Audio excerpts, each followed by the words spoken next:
사도행전 강의 42번째 15장 22절에서 35절까지 말씀이 되겠습니다. 구한말 고종 21년 1884년 4월 20일 국왕의 명령으로 우정총국이 개설되면서 우리나라 군대 우편의 역사가 시작됩니다. 우리나라의 근대 우편 제도가 도입된 지가 138년이 되었다고 합니다. 과거 편지 한 통이 우리에게 큰 기쁨과 설레임을 주었던 시절이 있지요. 여러분은 편지를 많이 쓰고 또 많이 받아보셨는지요? 연애 편지, 위문 편지 등 다양한 편지의 종류도 있었고 내용도 다양했죠. 또 저는 그 노래도 생각났습니다. 어니언스의 하얀 종이 위에 곱게 써내려간 가사의 편지라는 노래 제목도 생각이 났습니다. 전혀 모르는 우리 형제들도 있고 자매들도 있고 여기에 알고 고개를 끄덕이는 것은 늙었다라고 하는 그런 반증이 되겠습니다. 어니언스의 편지 아시죠? 집사님들은 다 아셔도 됩니다. 모른 척 하지 마시고 그 정말 편지라고 하는 노래도 생각이 납니다. 손편지의 낭만, 또 손편지의 어떤 그 훈훈함, 그것이 있지요. 오늘 이제 편지를 보냈습니다. 안디옥 교회의 예루살렘 공회의 결정을 담았어요. 그래서 이를 위해서 편지의 전달자가 지정되고, 그리고 안디옥 교회는 이 편지를 전달받고 또 편지의 내용으로 양육을 받으면서 매우 크게 기뻐하는 모습을 볼 수가 있습니다. 저는 오늘 편지라는 제목으로 편지의 내용과 전달 과정, 그리고 편지를 받은 성도들의 반응까지를 함께 말씀을 살펴보고자 하는 것이죠. 오늘 본론의 첫 번째로 누가 편지를 전달할 것인가 라고 하는 내용이에요. 우리 22절에서 29절 한 번 더 본문을 주목해서 읽겠습니다. 시작. 이에 사도와 장로와 온 교회가 그 중에서 사람들을 택하여 바울과 바나바와 함께 안디옥으로 보내기를 결정하니 곧 형제 중에 인도자인 바사바라 하는 유다와 실라더라. 그 편에 편지를 붙여 이르되 사도와 장로된 형제들은 안디옥과 수리아와 길리기아에 있는 이방인 형제들에게 문안하노라. 들은즉 우리 가운데서 어떤 사람들이 우리의 지시도 없이 나가서 말로 너희를 괴롭게 하고 마음을 혼란하게 한다 하기로 사람을 택하여 우리 주 예수 그리스도의 이름을 위하여 생명을 아끼지 아니하는 자인 우리가 사랑하는 바나바와 바울과 함께 너희에게 보내기를 만장일치로 결정하였노라. 그리하여 유다와 실라를 보내니 그들도 이 일을 말로 전하리라. 성령과 우리는 이 요긴한 것들 외에는 아무 짐도 너희에게 지우지 아니하는 것이 옳은 줄을 알았노니 우상의 제물과 피와 목매어 죽인 것과 음행을 멀리 할지니라. 이에 스스로 삼가면 잘 되리라. 평안함을 원하노라 하였더라. 아멘. 우리가 본문을 이렇게 거듭 읽는 것은 보통 큐티할 때 적어도 3번 정도는 본문을 읽어야 됩니다. 본문을 여러 번 읽는다는 것이 그렇게 중요한 거예요. 성경 해석이나 원어 몰라도 됩니다. 성경을 집중하여서 읽는 단순한 일을 못하기 때문에 말씀이 어려운 거거든요. 우리가 이렇게 본문을 또 한번 읽으셨습니다. 그래서 여러분 이제 제가 또 본문을 이제 주의하고 묵상하려고 하는 것이죠. 자, 22절이 뭘로 시작되죠? 어떤 단어로? 이해라고 시작됩니다. 자, 이해는 지난주까지 우리가 살펴보았던 할례가 아닌 믿음으로 구원을 얻는다는 예루살렘 1차 공의회의 결정을 말하죠. 예루살렘 교회는 이 결정을 이방인들에게 보내는 데 있어서 굉장히 신중한 태도를 보이고 있습니다. 여러분이 이 본문을 쭉 보면 아무나 보내지 않았어요. 굉장히 신중한 태도를 보이고 있는데 왜 그랬을까요? 이후 성도들이 어떤 질문을 할지도 모르고 그들을 설득해야 될 줄도 일이 생길지도 모르잖아요.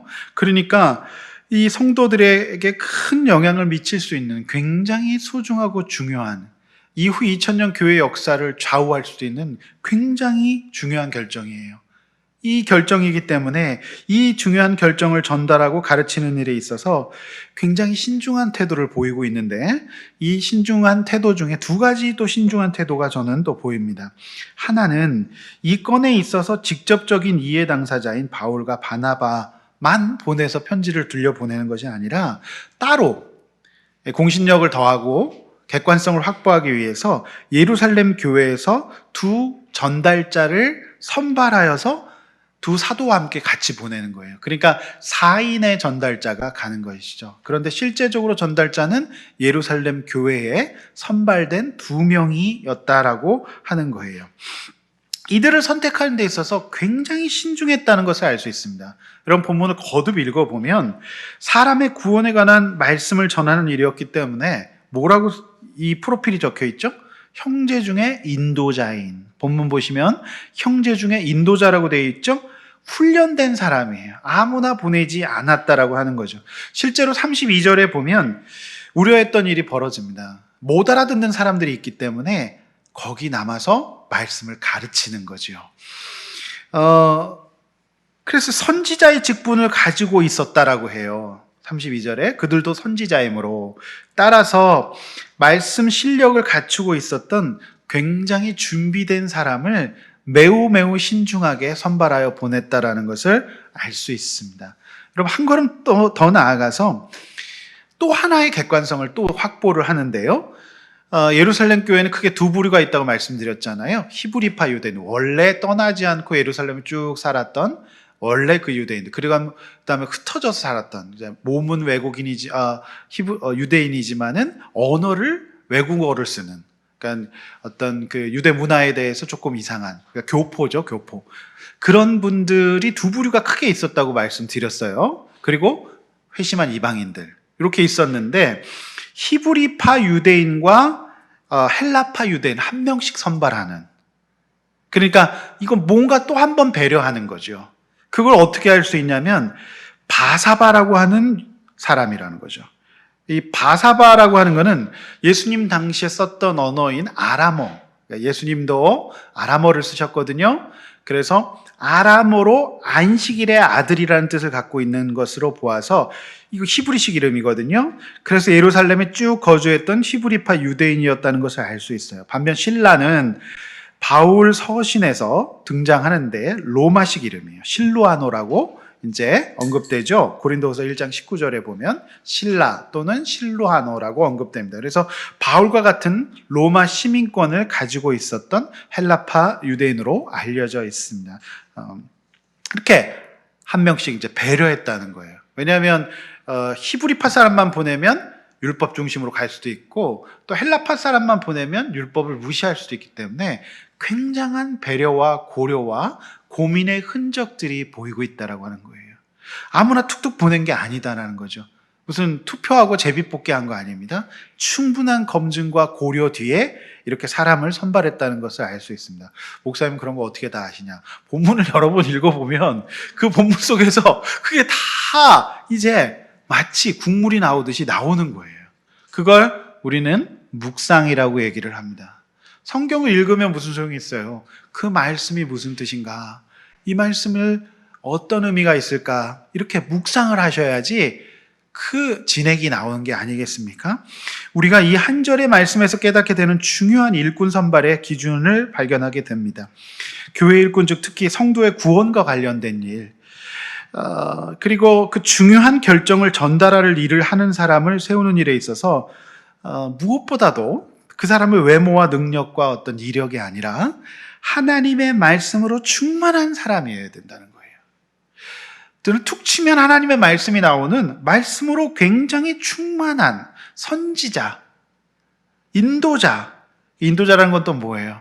여러 사람에 대한 이해가 있고 경험도 많아요. 그래서 이 사람에게는 이런 말씀, 저런 사람이 저런 말씀을 할 수 있는 어떤 말씀과 그 다음에 대인관계상의 훈련, 어떤 사람을 대하는 내공이 있는 그런 어떤 훈련된 사람을 선발했다라고 하는 거죠.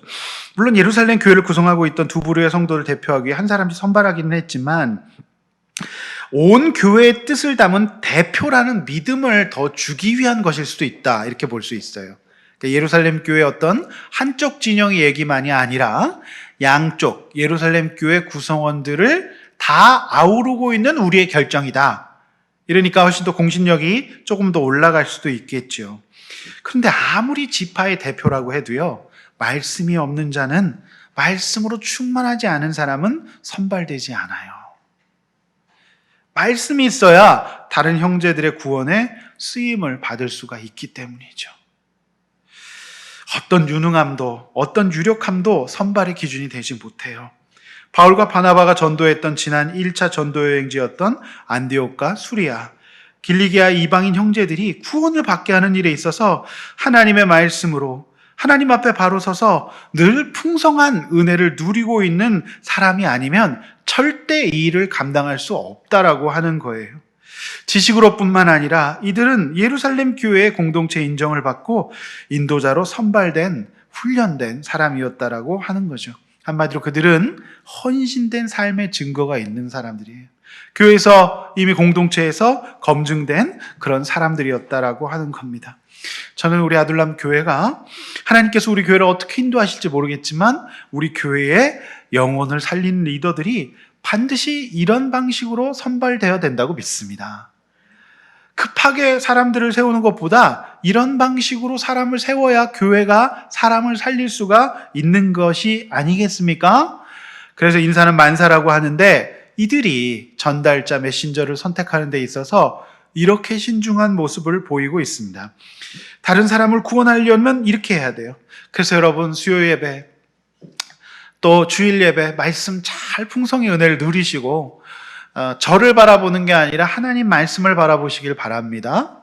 그래서 그 말씀의 내용들을 이해하시길 바랍니다. 또 저는 그것만으로 되지 않아요.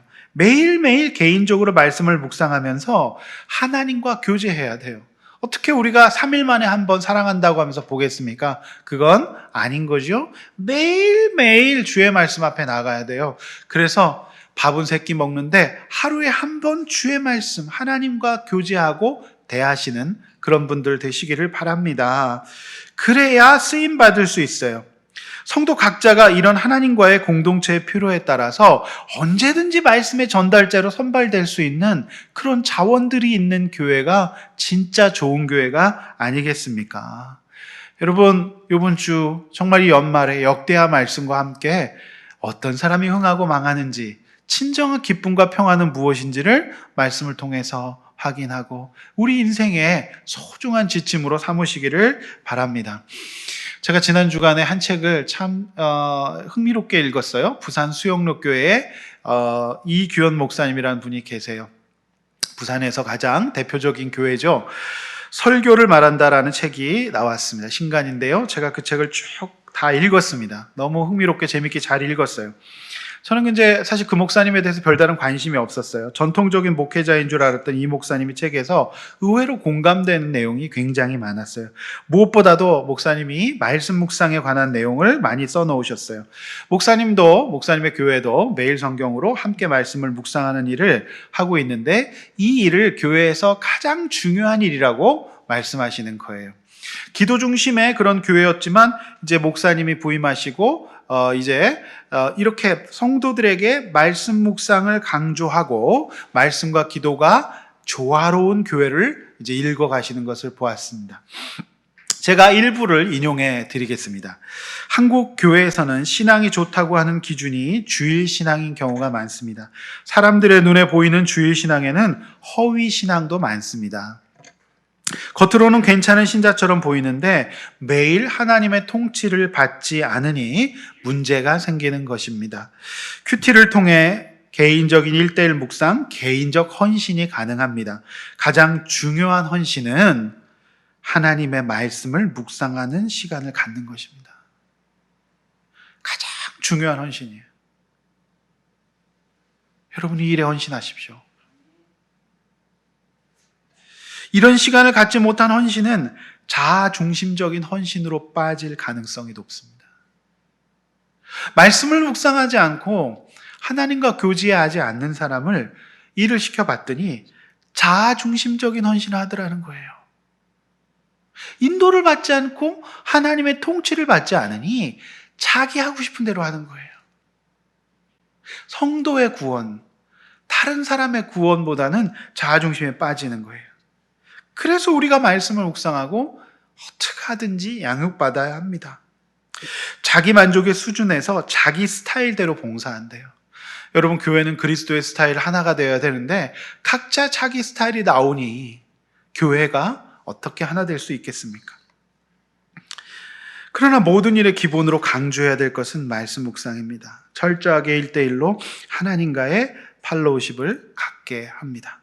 이런 가장 기본적인 자세가 자리 잡지 않으면 교회는 기초가 안 된 집과 같습니다. 이렇게 써놓으셨어요. 그래서 제 친구 목사님들에게도 이 책을 권했어요. 담임 목회하고 있는 친구들에게도 제가 이 책을 권했는데 굉장히 좋았습니다. 우리 교회는 이런 가장 기본적인 자세가 자리 잡혀 있는 교회인가, 이 책을 읽으면서 제가 자문해 봅니다. 위안을 얻는 동시에 걱정도 되었어요. 우선은 그래도 우리가 말씀 묵상을 강조하고 있고, 그래도 성경 말씀 그대로 좀 건강하게 해석하려고 하는 교회이지요. 동시에 걱정은 이 일을 우리 교회 모든 구성원들이 정말 진정으로 헌신하고 있는가라고 하는 거예요. 내가 하나님과의 교제권 안에 있다. 그리고 하나님과 사귀고 있다. 이 일에 헌신하고 있는가라고 하는 걱정도 동시에 되는 거예요. 모든 구성원은 아닐지라도 적어도 우리 교회의 리더들과 핵심 멤버들은 다른 것은 몰라도 이 일을 분명히 하셔야 돼요.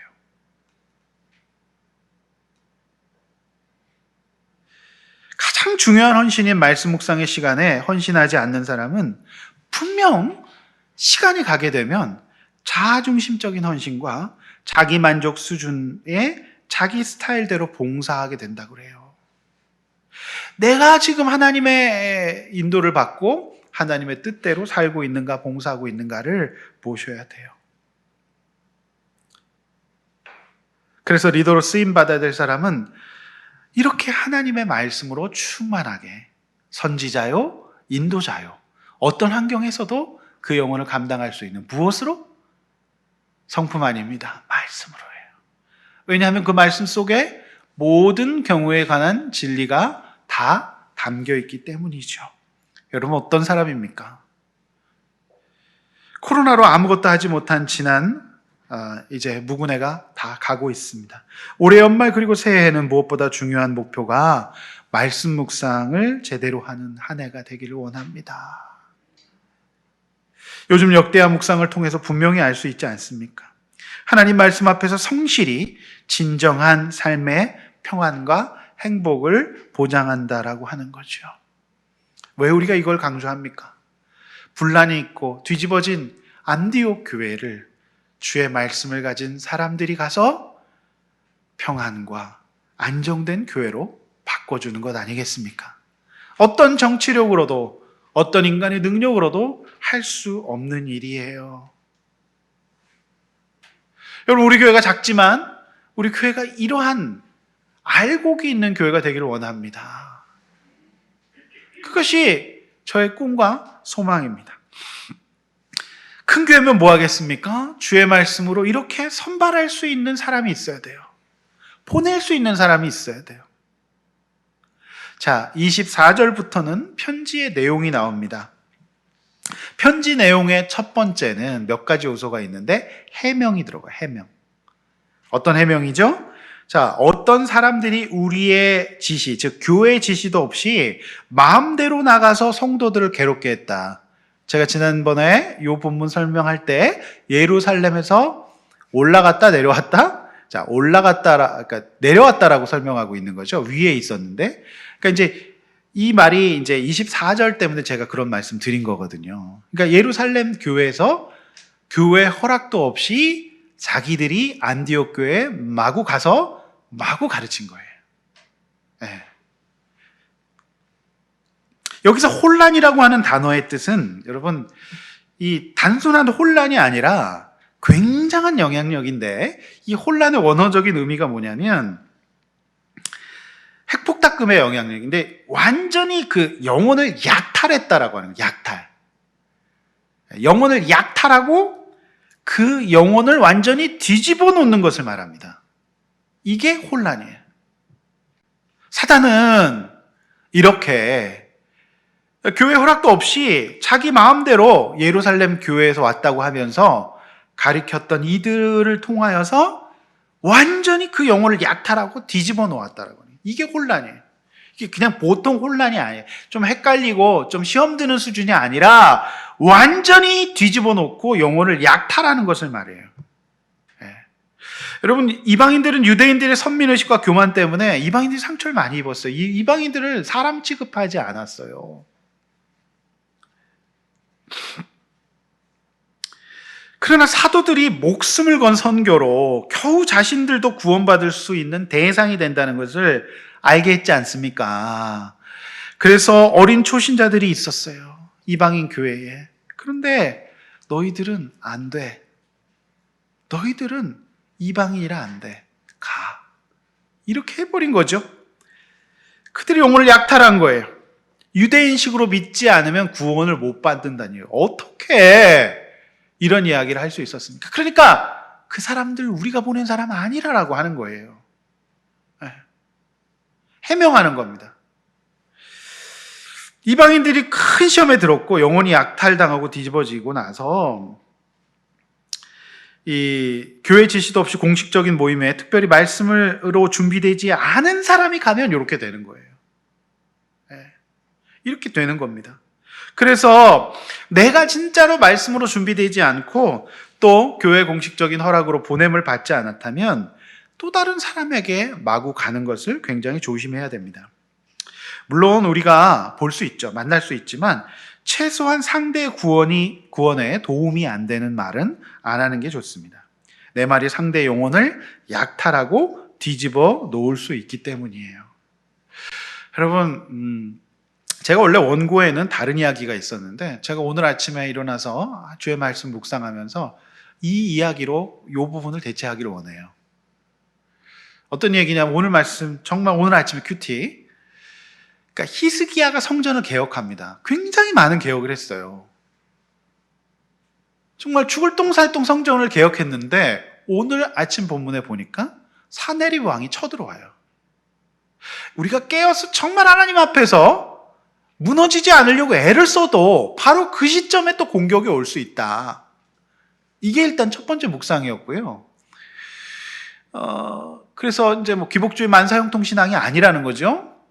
그런데 히스기야가 어떻게 해요? 좌절합니까? 보통 이 정도 잘한 행동을 많이 했으면 좀 뭔가 좀 잘 되는 게 있어야 되잖아요. 그런데 거기 사네립 왕이 쳐들어와요.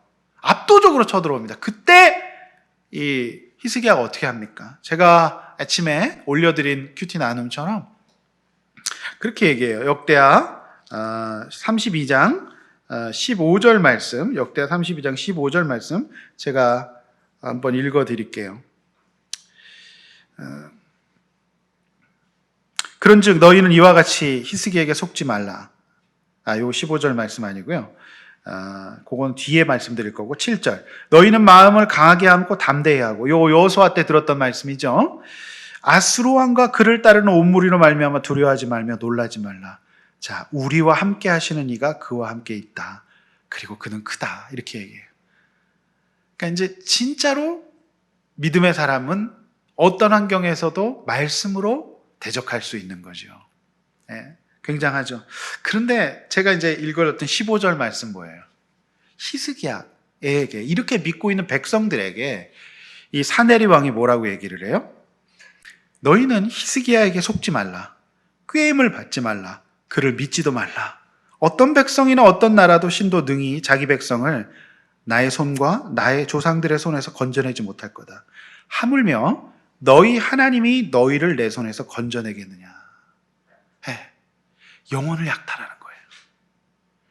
그러니까 이 히스기야를 좌절시키고 또 히스기야 백성들을 좌절시키는 거예요. 속지 말래요. 히스기야에게 속지 말래요.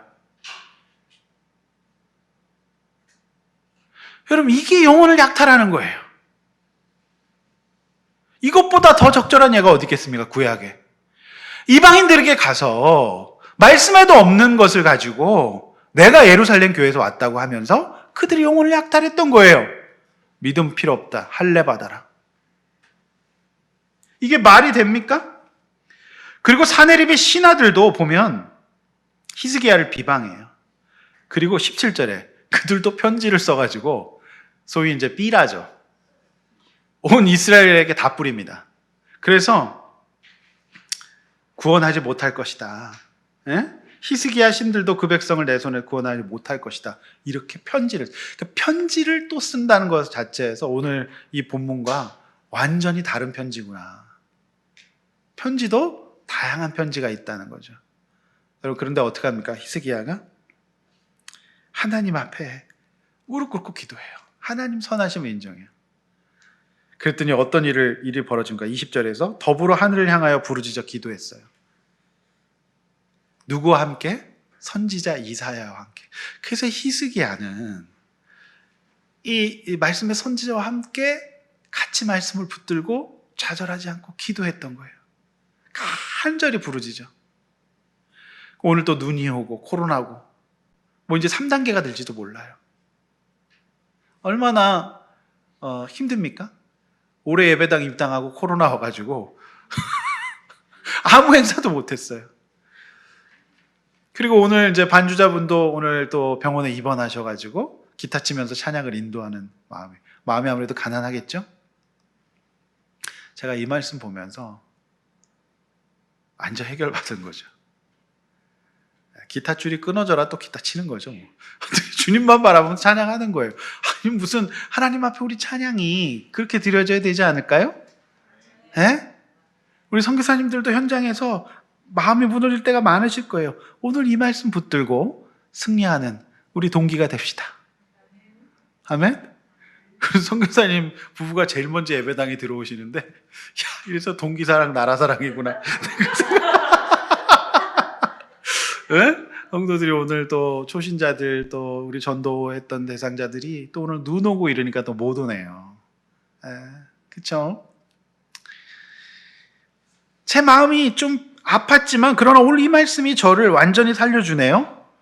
그래서 어떻게 된지 아십니까? 기도하니까 21절을 한 방에 천사를 보내갖고 다 죽여버려요. 그래서 히스기야가 이제 승리하는 겁니다. 승리는 이런 겁니다. 위협과 공격과 어려움 없는 승리는 없다라고 하는 거예요. 근데 이제 이렇게 영혼을 뒤집어 놓는 이 사네립의 왕과 사네립 사람들, 제자들이 바로 그런 거예요. 이 오늘 본문에 그 예루살렘 교회라에서 왔다고 하면서 갔던 유대인들이 이방인들에게 이런 행동을 한 거예요. 우리 교회는 가장 기본적인 이런 교회가, 이런 자세, 헌신의 자세가 갇혀 있는 그런 교회가 되기를 원합니다. 아멘. 네. 여러분, 그 코로나 팬데믹으로 2020년 올해 전국의 대학의 85.5%가 온라인 수업으로 수업을 했다 그래요. 신입생들은요, 올해 신입생들은요, 캠퍼스를 맛보기는커녕 교정 한 번 못 밟아봤어요. 그리고 강의 출석 확인하기 위해서 인강 듣듯이 과제와 씨름하며 또 다른 수험생이 되었다고 해요. 기대했던 동아리, 학회, 축제, 미팅, MT도 모두 중단되었고 그저 계속해서 교육방송을 보듯이 질 떨어지는 방송을 보면서 있었습니다. 미처 이제 이 온라인 수업에 익숙해지지 않은 오래된 선생님들은 이런 거 잘 못하시거든요. 그러니까 수업의 질이 떨어질 수밖에 없어요. 자, 이거를 저는 코로나가 새내기들의 대학 1학년 프레시맨의 대학 생활을 약탈해 간 거예요. 실제적인 예죠. 굉장히 약탈하겠다. 얘네들 이제 나 대학 가면 미팅도 하고 MT도 가고 막 싹 다 날아가 버릴 거죠. 네. 여러분, 그래가지고 이제 전국 30개 대학의 총학생회로 구성된 전국 대학생회, 전국 대학 학생회 네트워크, 전대협이 아니라 요즘은 전대넷이라고 합니다.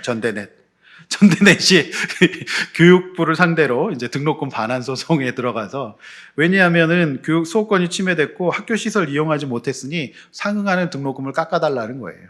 말이 되죠? 예. 코로나가 이렇게 약탈해 간 것처럼 영적으로도 우리가 누구의 영혼을 약탈할 수 있다라고 하는 거예요. 이 혼란이에요. 이 코로나로 온 혼란. 이것이 그대로 2000년 전에 안디옥 교회에게 혼란이 일어난 거예요. 완전 뒤집혀 버린 겁니다. 그러니까 이 혼란을 단순하게 봐서는 안 된다라고 하는 거예요. 내가 그 혼란을 일으킬 수 있는 주범이 될 수도 있어요. 실제로 그렇습니다. 그래서 내가 이 정도의 영향력을 가질 수 있는 사람이라는 거, 각 신자 한 명 한 명이 명심하셔야 됩니다. 따라서 교회 지시도 없이 나가서 말로 성도를 괴롭게 하고 마음을 혼란하게 할 수 있다는 24절의 말씀이 얼마나 엄중한 것인지를 우리는 알게 되는 거예요. 본문 25절 27절입니다. 반면 사람을 구원하고 살리는 일, 주 예수 그리스도 이름을 위하여 생명을 아끼지 않는 자라고 기록되어 있죠. 예수님 때문에 목숨을 바칠 수 있는 사람이 안디옥 교회 이방인 형제들에게 보냄받았던 거죠. 그리고 안디옥 교회를 에서 파송받고 그 교회에 사역했던 거죠. 그러니 정반대죠. 영혼을 빼앗는 사람이 있는가 하면 목숨을 바쳐서 영혼을 얻는 사람도 있는 거예요. 그러니까 교회는 당연히 바나바와 사울을 사랑했죠. 하나님도 사랑하십니다. 교회 선발엔 두 사람과 함께 보내기를 만장일치로 결정했어요. 이 결정은 옳았고 이 신중한 결정 덕분에 다시 그들이 안디옥 교회로 돌아가고 그렇게 말씀을 잘 다져서 이방인 신학을 체계화합니다. 여기서 좀 전율을 좀 느끼셔야 되는데 이방인의 구원에 관한 신학이 체계화된 거예요. 할렐루야. 그것이 만약 없었다면 우리 선교사역 불가능할 거예요. 율법의 종교가 되고 말 겁니다. 근데 이것이 여기서 싹 정리된 거죠. 그렇기 때문에 이제 이 교리 때문에 이것 때문에 제2차 전도여행이 시작됩니다. 유럽 전역에 걸쳐서. 우리가 이제 조금 기대되시죠? 2차 전도여행 따라갑니다. 할렐루야. 예? 자, 이 말씀을 묵상하면서 우리 자신을 각자 돌이켜보세요. 나는 정말로 예수 그리스도 이름을 위하여 생명을 아끼지 않는 자인가? 저는 일찍이 예수님을 영접하고 헌신했어요. 제가 드릴 것이 없어서 제 인생, 제 젊음 드리겠다고 하나님 앞에 헌신했어요. 고1 때 예수님 영접하고 제가 진짜 좋은 양육을 받아서 제가 하나님 앞에서 드릴 게 아무것도 없는 거예요. 뭐가 있어야죠. 하나님, 제 젊음 드릴게요. 제 시간 드릴게요. 그래서 바로 헌신하고 21살서부터 전도사를 시작했습니다. 바울과 바나바는 다른 사람들의 구원을 위해서 영혼을 바쳤다고 해요. 그런데 제가 제 자신을 돌이켜보는 거죠. 나는 그런 사람인가? 내가 그럴 만한, 나는 어떤 인간인가? 나는 그런 목사인가? 사꾼 목자는 아닌가? 반문해봐야죠. 제가 말씀 먼저 적용해야지 되는 거지 전하기만 하면 안 되잖아요. 봤더니 이런 생각이 솔직히 드는 거예요. 이제 제가 내년이면 믿으실지 모르겠지만 이제 50대가 됩니다. 할렐루야. 제가 저희가 50대의 나이가 될지는 정말 꿈에도 생각하지 못했어요. 언제나 나는 젊고 어린 사람이었는데 이제 나도 모르는 사이에 내년에 50대에 들어서요. 근데 제가 21살부터 지금 29년 했잖아요. 오래 했어요. 은퇴에 사실 했습니다. 29년 됐으니까. 근데 솔직히 그런 생각 드는 거예요. 진짜 영적인 부담감이 보통이 아니거든요, 이게. 한 번의 설교도 그렇고 신방도 그렇고 모든 일이 다 그래요. 그러니까 어떨 땐 그래요. 영적인 부담감에서 조금 벗어나고 싶다. 워낙 일찍 해가지고 그 생각이 좀 들 때도 있는데 정신 차려야죠. 그렇게 살면 되겠습니까? 목숨을 바치는 사람도 있는데 저는 드리긴 드렸는데 사실 버거울 때도 있어요. 또 이제 제가 이런 거죠. 이제 내년이면 50세인데 이제 제가 70세까지 매주 이렇게 앉아서 하루 종일 앉아서 설교를 준비하고 목양을 할 생각을 하면 사실 까마득하게 느껴지기도 해요. 나는 굉장히 오래 한 것 같은데 주변에 있는 선후배들은 이제 시작이라고 얘기를 하니까 그러면 저는 자그마치 50년, 60년을 제가 무슨 나훈아 가수도 아니고 그렇게 평생을 그렇게 하면서 살았다는 거. 그럼 제가 또 이렇게 가만히 잘 앉아있지 못하는 사람이거든요. 근데 앉아있을 수밖에 없어요. 제가요, 어깨, 여기가 계속 아픈 거예요. 이게 너무 아파서 병원을 갔더니 저는 어깨에 무슨 50견이 왔나 했어요. 이쪽 뻐근한 거예요. 그랬더니 선생님이 목 디스크라는 거예요. 왜냐면 목이 일자목이 돼서 계속 문서 작업을 하고 앉아있고 뭐 책 보고 그러니까 여기에 문제가 생기면 근육이 일로 들어가기 때문에 여기 생긴다라고 하는 거예요. 그래서 조금 좌절하긴 했지만 무슨 이 나이에 무슨 목 디스크냐. 근데 이제 한 3년 동안 매주 이러고 있었던 거죠. 경직이 돼가지고. 안 그럴 수밖에 없는 거죠. 그래서 근데 이제 제가 그런 마음을 가졌던 것을 회개하는 거죠. 오늘 여기에 목숨을 바치는 사람도 있는데 정말 많이 부족하구나. 그 생각을 저에게 먼저 해보고 회개하는 적용을 해봅니다. 본문 28절, 29절입니다. 이 모든 과정을 성령께서 인도해 주셨죠. 28절에 요긴한 것들이라는 재미난 표현이 나옵니다. 요긴한 것들. 요긴한 거에 뭐예요? 요긴한 것은 없어도 되지만 있으면 참 좋은 거를 요긴하다라고 얘기하죠. 네, 그래서 너희들 이거 요긴하다. 이방인 너희들 이거 없어도 되지만 유대인들이 워낙에 오랫동안에 그렇게 살아왔기 때문에 너희들이 그들과 문화적으로 교제하기 위해서는 이런 것들이 요긴할 거다. 일종의 에티켓을 배우는 거. 우리가 해외여행 가기 전에 뭐 이렇게 훈련받고 뭐 이렇게 영어도 몇 마디 배우는 것과 비슷하지요. 여러분 그런 거예요. 그래서 29절에 네 가지 항목 제가 지난주에 자세하게 설명했습니다. 네. 그래서 우상의 더러운 것, 무언가, 그 다음에 뭐 음행과 또 이렇게 피해에 대해 설명 다 했죠. 우리 한국은 게를 먹는 문화가 있습니다. 예. 저도 이제 우리 양집사님과 양집사님 개고기 대접해 주셔가지고 개고기를 한번 먹었습니다. 이거 인간 같지 않게 보시는 분들 계신데 이거 문화예요, 문화. 예. 그런데 여러분 이제 우리나라 이 어떤 개식용 문화가 바뀌기 시작한 게 88 올림픽 때예요. 외국인들이 오는데 이거를 사람 취급하지 않는 거죠. 그래서 그때부터 우리가 약간 요긴한 이 처방을 받아들였죠. 많이 좀 이렇게 절제하고 그 이제 문화, 우리가 자유함이 있지만 그들에게 거친 것이 된다면 안 먹을 수도 있다. 그때 우리 먹을 때 한 2년 됐나요? 1년 됐나? 1, 2년 됐어요. 그러니까 요즘 우리 맨날 개만 먹고 살지 않습니다. 그렇게 오래 됐으니까 걱정하지 않으시죠. 안 먹습니다. 먹을 일도 잘 없고. 그런데 어쨌든 그런데 그 먹는 거 자체는 그렇죠? 그걸 문화기 때문에 어쩔 수가 없지만 우리의 문화를 거친 그것이 이제 문제가 되는 사람들을 위해서는 우리가 어떻게 해줘야 돼요? 절제해줘야 되는 것이 맞습니다. 그렇게 해석하시면 돼요. 요거 싹 다 잊어버리고 목사님이 집사님과 개를 먹었다 이것만 기억하시면 안 돼요. 그게 본질이 아닙니다. 아시겠습니까? 어떤 목사님 뭐 개고기를 먹으면 왈왈 이게 설교를 잘 짓는다고 좋아하시는 목사님도 계시는데 그게 무슨 말도 안 되는 말인지는 모르겠습니다. 네. 없는 나라에서는 별거 다 먹었죠 뭐. 단백질 부족하니까 그죠? 네. 자 29절 잘 되리라 평안함을 원하노라 이 말씀을 주목해야 됩니다. 하나님 말씀에 순종하고 그 말씀 따라 사는 것이 성도가 진정으로 잘 되는 길이고 평안한 길이에요. 여러분 우리가 사람을 뒤집어서야 되겠습니까? 잘 되고 평안하게 하셔야 되죠. 그래서 진짜로 우리가 말을 조심해야 됩니다. 다른 곳에서 잘됨과 평안을 얻는 것이 아니죠. 믿음 안에서 평안과 잘 되는 길을 찾는 우리 아들람 교회 오늘 성도님들 되시기를 주의 이름으로 축원합니다. 아멘. 자, 이렇게 한번 나눠봅시다. 다른 사람의 구원을 위한 일에 쓰임받기 위해서 제가 어떤 준비해야 될까요? 여러분 선발될 수 있는 자격이 있습니까? 믿고 보낼 수 있는 사람입니까?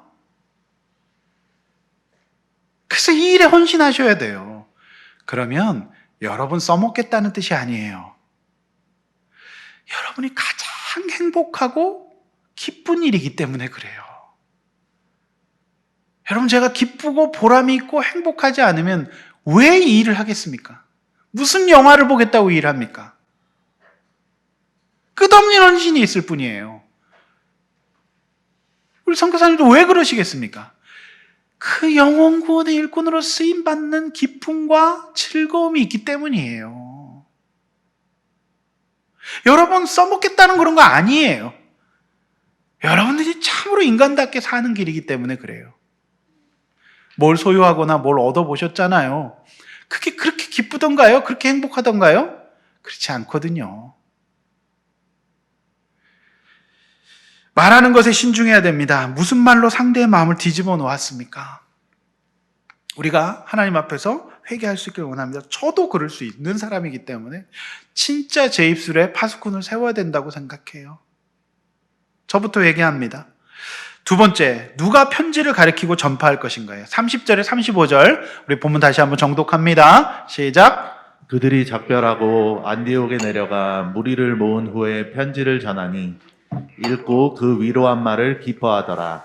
유다와 실라도 선지자라 여러 말로 형제를 권면하여 굳게 하고 얼마 있다가 평안히 가라는 전송을 형제들에게 받고 자기를 보내던 사람들에게로 돌아가되 바울과 바나바는 안디옥에서 유하며 수단 다른 사람들과 함께 주의 말씀을 가르치며 전파하니라. 네, 본문 30절 31절입니다. 네, 이들은 안디옥에 가서 편지의 내용을 전했습니다. 이제 편지의 전달을 받은 이들은 굉장히 기뻐했다라고 나와요. 마치 연애 편지를 받고 기뻐하는 병사처럼 굉장히 기뻐했어요.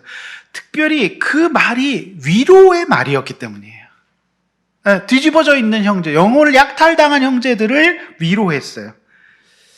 그리고 그들이 구원의 확신을 갖도록 도와주는 말이었기 때문에 얼마나 마음이 따뜻하고 안정감이 들었겠습니까? 마치 합격을 통보받은 수험생의 마음 아니었겠습니까? 조마조마했는데 진짜 나는 구원 못 받는 사람인가?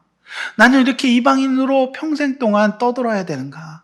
그런데 구원을 받을 수 있다. 합격했다. 그러니까 마음이 얼마나 위로를 받았겠어요. 지금 우리 수험생들은 정말 받고 싶은 게 수험번호 몇몇몇몇 합격입니다. 그거 듣고 싶으시죠? 바로 그거예요. 그 합격의 소식이에요. 성령의 인도하심을 받은 하나님이 기뻐하시는 말씀은 이처럼 뭘 준다? 위로와 기쁨을 주는 거예요. 주의 말씀이 위로와 기쁨을 줘요. 영혼을 뒤집는 말이 아니라 영혼에게 기쁨과 위로를 주는 거예요. 이 세상 그 어느 곳에서도 받을 수 없는 위로와 기쁨이 있는 거예요. 제가 오늘 아침에 말씀을 묵상하면서 너무 위로되고 기쁘더라고요. 그래서 하나님 앞에서 예배하고 찬양하자라는 동기와 근원이 마치 충전된 느낌이 드는 거예요. 그게 말씀이에요. 저기 매일 성경 2권 정도 있습니다. 그래서 우리 김경원 집사님과 상우는 저거 가져가시길 바랍니다. 그래서 매일매일 읽으세요. 매일 성경. 네, 매일 성경 없으시죠? 네, 그래서 상우가 충전받아야 돼요. 네. 위로받고 싶을 때 마음속에 혼란과 우울을 떨쳐버리고 기쁨으로 나아가고 싶을 때 여러분은 무엇을 찾나요? 어디서 찾나요? 어디서 기쁨을 찾나요?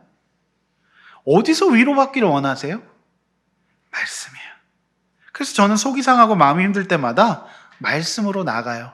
하나님 말씀하시겠지. 다 뜻이 있으시겠지. 그래서 오늘의 환경 가운데에서 제가 오늘 아침에 말씀을 묵상으로 나갔어요. 일찍 일어나서 주의 말씀으로 나가는 거죠. 그러면 그 말씀 때문에 오늘 풍성한 예배를, 저는 나름대로 풍성하게 은혜를 받았기 때문에 그거를 나눌 수가 있는 거예요. 제가 요즘 꿈을 많이 꿔요. 보통 이제 심리학에서 꿈은 무의식의 표현으로 이해해요. 우리가 모두 의식하지 못하는 감정과 의식에서 담기 힘든 걱정과 우울과 불안은 무의식의 공간에 저장합니다. 이건 과학이거든요, 그냥. 그래서 이 의식을 잊어버리는 수면 중에 무의식은 올라와서 꿈으로 작동해요. 그 꿈이 참 놀랍죠? 한 번도 생각해보지 못했던 내가 그냥 무의식에 던져놨던 것들이 인물과 사건으로 꿈으로 작동하기 시작합니다. 제가 지난 화요일 날 꿈을 꿨어요. 너무 실감나는 꿈을 꿨어요. 어떤 꿈을 꿨냐면, 지금 꿈 얘기 하시니까 빠져드네. 이러다가 2단 되는 거예요. 뭐 꿈 얘기 듣고 너무 좋아하는데 지금? 예? 자, 잘 들어보고 얘기하세요. 제가 대형 텐트에 성도들과 함께 있었어요. 사실은 이제 그 대형 텐트에 누구였냐면 오요셉 군과 이유민 군이 이유민군인가? 갑자기 권유민군이 있었어요. 유빈이가 많아가지고 헷갈려요. 권유민군이 있었고 그 두 사람은 분명히 있었고 그 다음에 이제 어린이들이 있었어요. 그리고 상호도 있었던 것 같아.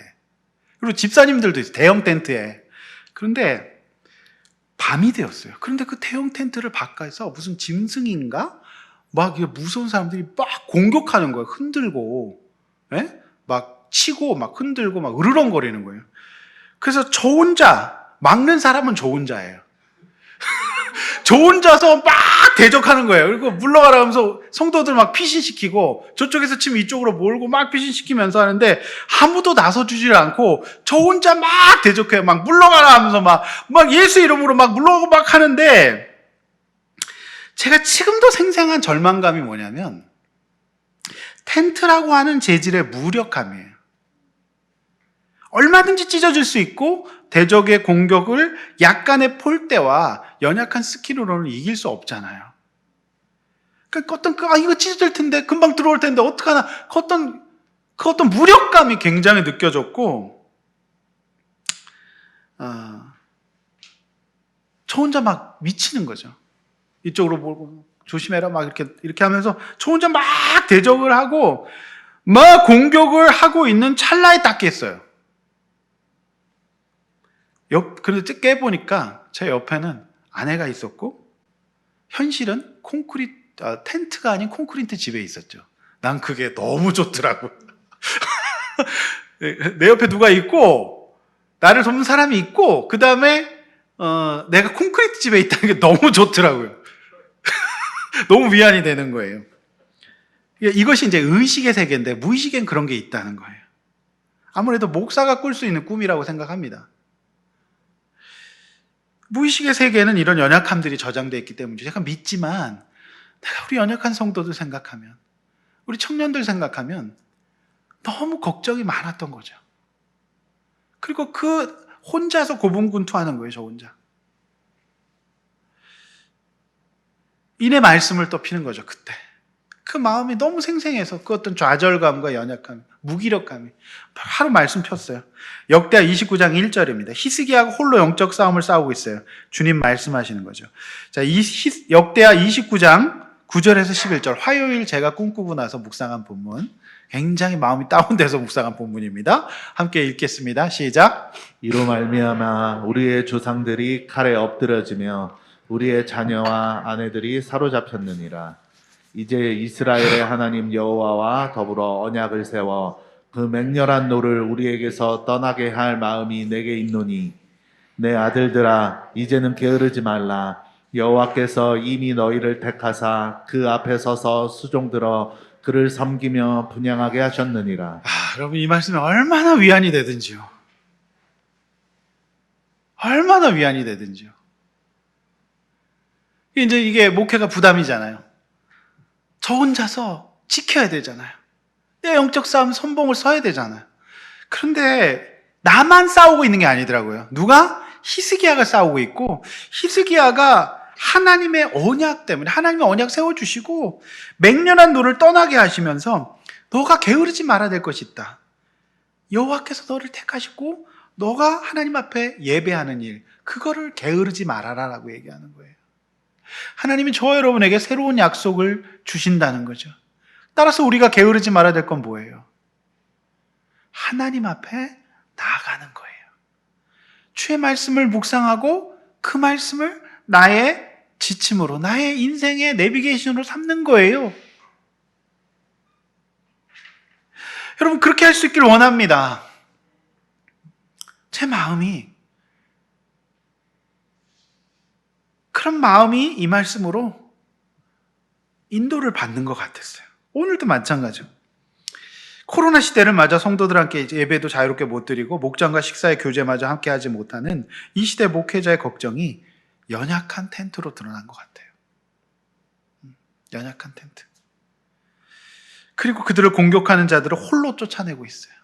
마치 히스기야처럼. 옆에 있던 집사람 말로는 제가 잠꼬대를 이렇게 했대요. 다소라 피해! 제가 그랬대요. 다소라 피해! 제가 그랬대요.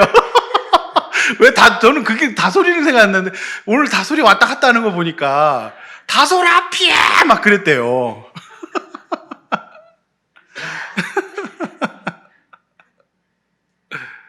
근데 너희들이 좀 나를 와서 같이 소리쳐줘야 되는데 너희도 안 그러더라. 다소라 피해! 그랬대요. 저는 몰랐는데 네.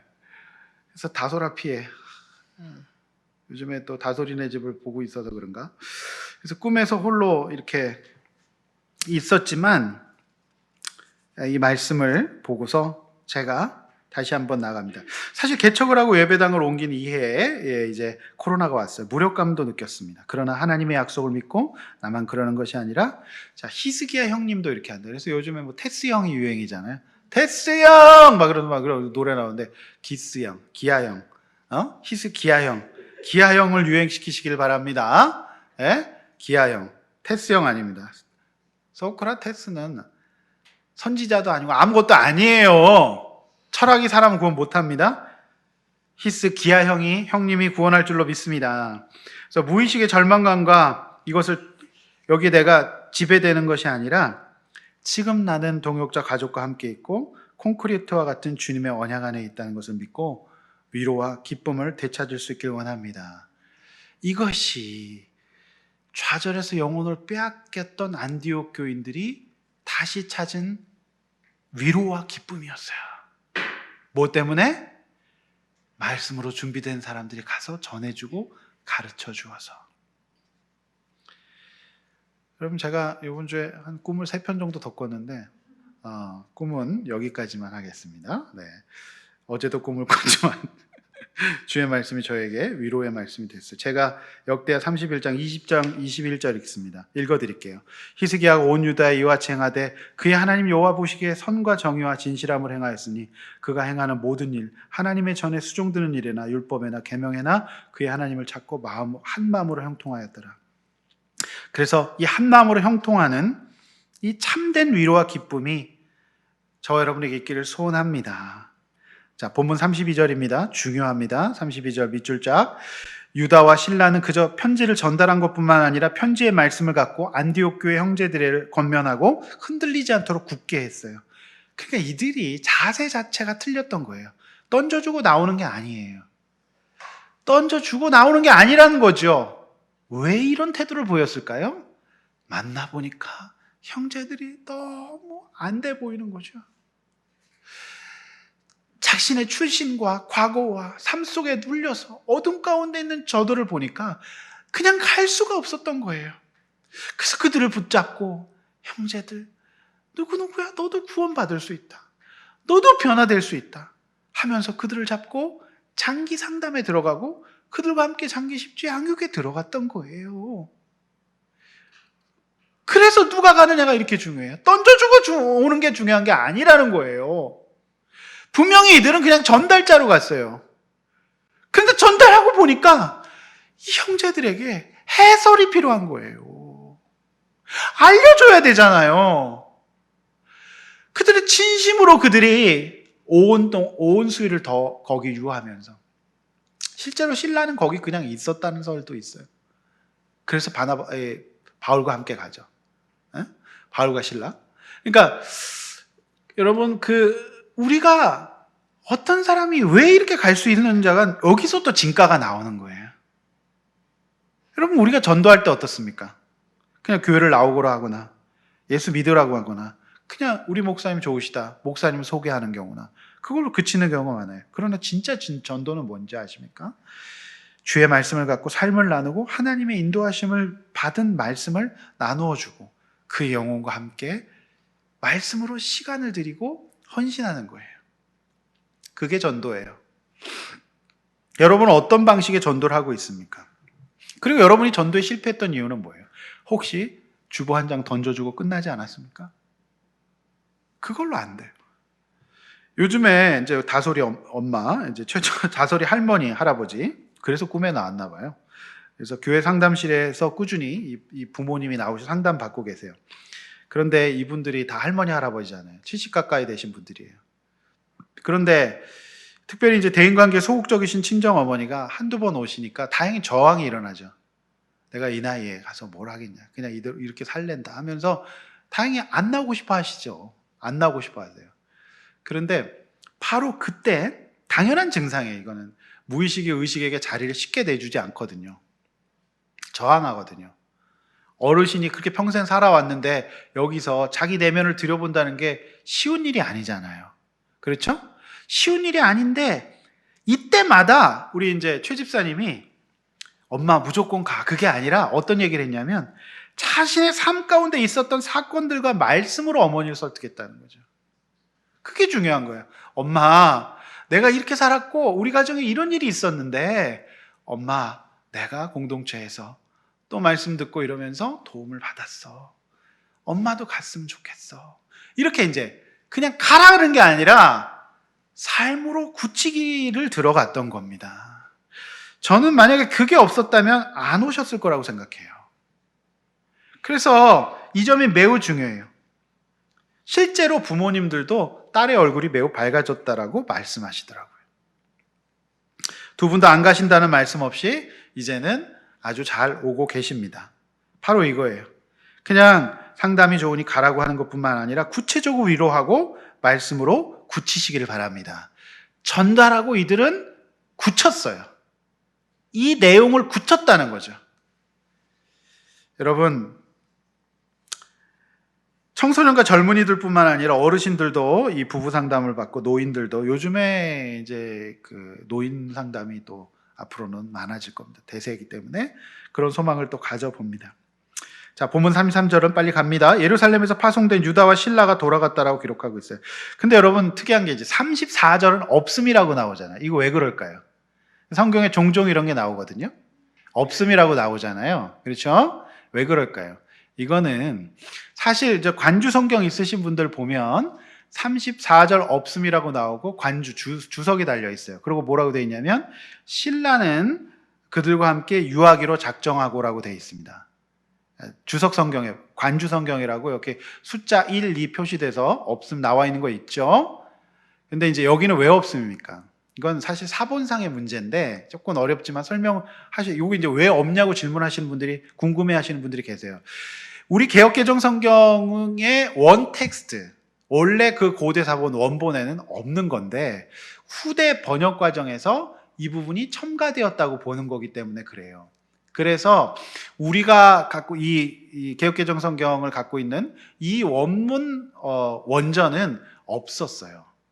그래서 그것이 무슨 편집 과정이 누락됐든지 뭐 떨어져 나갔든지 없기 때문에 그냥 없다라고 보는 건데 다른 후대의 편집사본에서는 신라는 그냥 있었다. 이렇게 이제 거기다 집어 넣은 거죠. 그래서 원문에는 없기 때문에 그렇게 그냥 없음이라고 비워놓은 것으로 아시면 됩니다. 상식으로. 성경에 없다는 것은 원전에 없는 내용이기 때문에 없다라고 한다라는 것을 이해하시기를 바랍니다. 아시겠죠? 뭐 이런 거 하나 다 설명하려니까 시간이 많이 길어지긴 하는데 어쨌든 그렇게 이해하시고 바울과 바나바는 계속 안디옥 교회에 남아 유했고요. 두 사람 이 유다와 누구죠? 신라는 돌아갔다는 설이 맞아요. 그래서 함께 이제 다음 주에 여러분 다루게 되시는데요. 바나바와 바울이 싸웁니다. 대판 싸웁니다. 그래서 헤어져요. 그래서 신라와 바나바가 한 팀이 돼서 2차 전도 여행을 가지요. 이 부분도 굉장히 해석할 내용이 많은데 우리가 함께 이제 다음 주 그거는 to be continue. 다음 주에 이제 우리가 다루게 될 건데 왜 인간이 싸우게 되는가에 대해서. 근데 이제 여러분 요 본문은 그냥 이렇게 34절을 있다고 보시기보다는 돌아갔다가 다시 왔다라고 우리는 해석하는 게 정통 해석계의 주된 견해가 이제 되겠습니다. 그래서 그들은 꾸준한 헌신을 했어요. 그렇죠? 꾸준한 헌신. 말씀을 가르치며 전파하더라. 그들을 권면하며 굳게 했더라. 여러분 이게 필요한 거예요. 여러분 저는 우리 교회 성도님들이 꾸준한 헌신을 해주시기를 간절히 부탁드립니다. 우리 교회가 말씀 묵상과 다음 세대와 빚지고 환난당하고 원통한 사람들을 살리는 일들을 하는 데 있어서 꾸준한 헌신이 절실합니다. 코로나로 힘들고 어려워요. 이럴 때일수록 하나님 말씀 앞에 위로받고 기쁨을 회복하시길 바랍니다. 무엇보다도 여러분 편지 던지고 가는 게 아니라 여러분 우리 교회는 앞으로도 계속 가야 돼요. 그래서 여러분 제발 부탁드립니다. 꾸준한 헌신으로 가기를 원합니다. 무엇보다도 제가 꾸준한 헌신을 하겠습니다. 저와 여러분과 함께 우리 꾸준하게 주님 이제 뜻이 있으실 때까지 꾸준한 헌신을 할 수 있는 저와 여러분 되시기를 소원합니다. 네, 이렇게 한번 나눠봅시다. 걱정스럽고 혼란스러울 때 어디서 위로를 받고 있나요? 자, 내 신앙도 말씀으로 권면받고 세우며 점점 굳어지고 있습니까? 꾸준한 헌신을 하고 있습니까? 네, 그런 성도들 되시기를 원합니다. 말씀했습니다. 바울과 바나바의 삶을 보면서 우리는 많은 것을 보았습니다. 저들의 시간과 인생을 성령의 인도하심에 따라서 사용하면서 하루하루 최선을 다할 때 우리가 이러한 기쁨을 얻을 수 있을 줄로 믿습니다. 나태주 시인의 잠들기 전에 기도라고 하는 짧은 한 문장의 시가 있습니다. 이런 겁니다. 하나님, 오늘도 잘 살고 죽습니다. 내일 아침 잊지 말고 깨워주세요. 요즘 나태주라고 하는 시인이 굉장히 인기인데 어떤 이분이 그런 시를 썼어요. 여러분, 사도 바울과 바나바는 그렇게 살지 않았을까요? 오늘 하루 살고 내일 잊지 말고 깨워주세요. 저 여러분이 이런 하루하루 최선을 다하는 하나님이 깨워주시는 인생 살 수 있기를 주의 이름으로 축원합니다.